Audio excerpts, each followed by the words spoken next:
Hello, welcome back to Nanny Riley's Attic, Tales Along the Trail. Let's continue with our Christmas story, The Rescueteers' Christmas Mission. I'll take it up inside the Banshee's boudoir, where the Banshee has King Brendan, King Rory and Princess Tara captive in their made-to-order cages. After the Banshee rudely dismissed her skull assistant, she returned to her boudoir.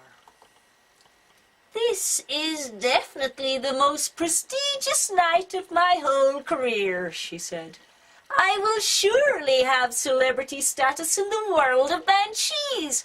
I can't wait to see the reaction of all my associates when they see my array of new arrivals. They're going to think I'm the best Banshee to come down the turnpike." She looked at her portrait above her bed. "I may have a new one of those done. I've graduated from being the best to being absolutely brilliant. I'm about to be put on a pedestal." The Banshee was now feeling invincible and swaggered over to her lineup of caged regal leprechauns, King Brendan, King Rory and Princess Tara. "Merry Christmas to me," she sneered. "If I didn't know better, I'd say Santa came down my chimney and left you here for me to enjoy. Not only did he leave you here, but I have all this chocolate to enjoy. I never knew Christmas was as much fun as this."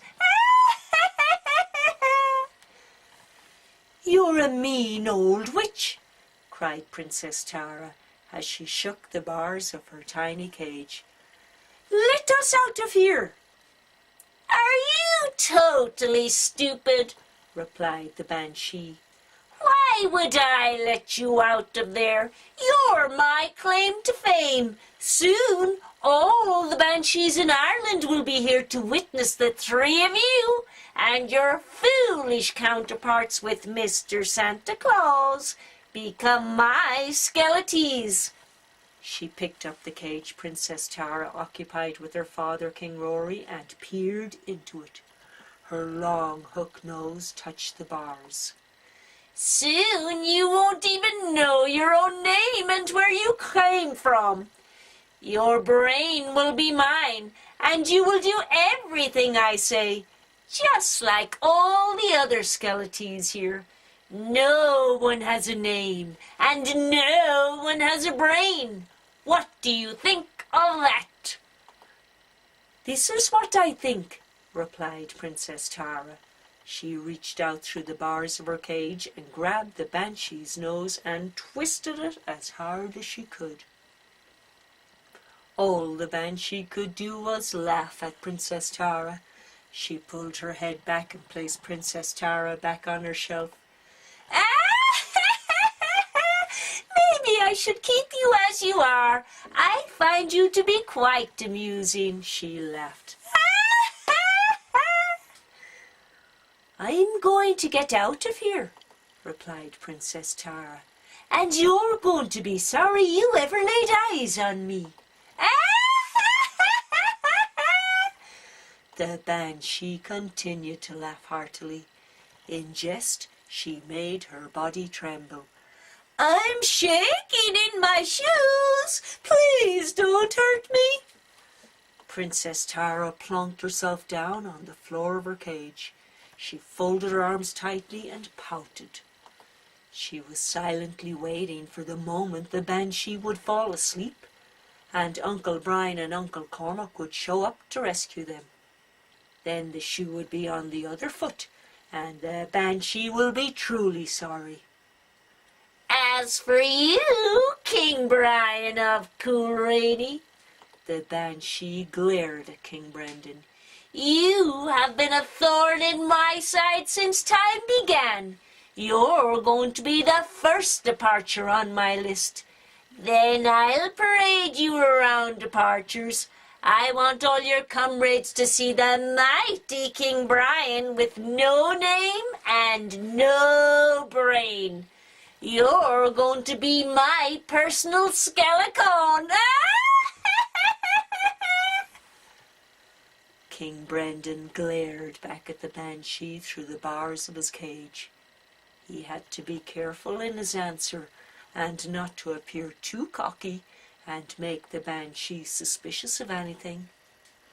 Well then, banshee, you better make sure you do a good job when you send me to departures, because once a leprechaun, always a leprechaun. King Brendan smiled and put his face against the bars. Have you ever known a leprechaun without a trick up his sleeve? The banshee paused for thought. What that silly leprechaun king was saying could be true. The words Santa Claus had said to her earlier rang in her ears. You underestimate the powers of the universe. She abruptly turned in anger and went directly to her loose floorboards and stomped her foot down hard on them. The boards popped up, and once again the banshee retrieved several rawhides.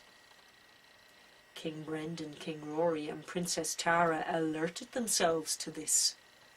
They watched in eager silence as the banshee went through each rawhide, and then went through her development plans for the banshee's cradle.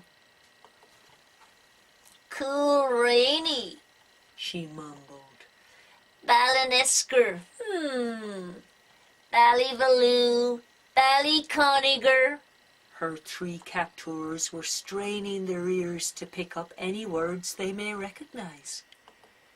They heard the banshee name all their villages. All mine, she said. Secret tunnel. Wish blocking device on. What could the banshee be plotting? There's more to this than meets the eye.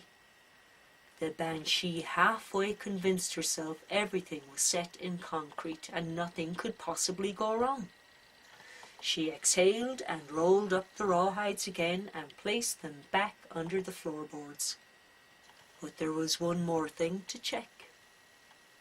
Without looking at her curious audience, she then marched to her closet and with one swoop separated her untidy attire. King Brendan, King Rory, and Princess Tara were now on their toes and straining to see what moves the banshee was making. She fumbled with the red brick hiding her bunch of keys. She pulled out the brick and retrieved the keys. With her long, narrow, bony fingers she chose one particular key, hurried to her door, flung it open, and disappeared in a cloud of dust.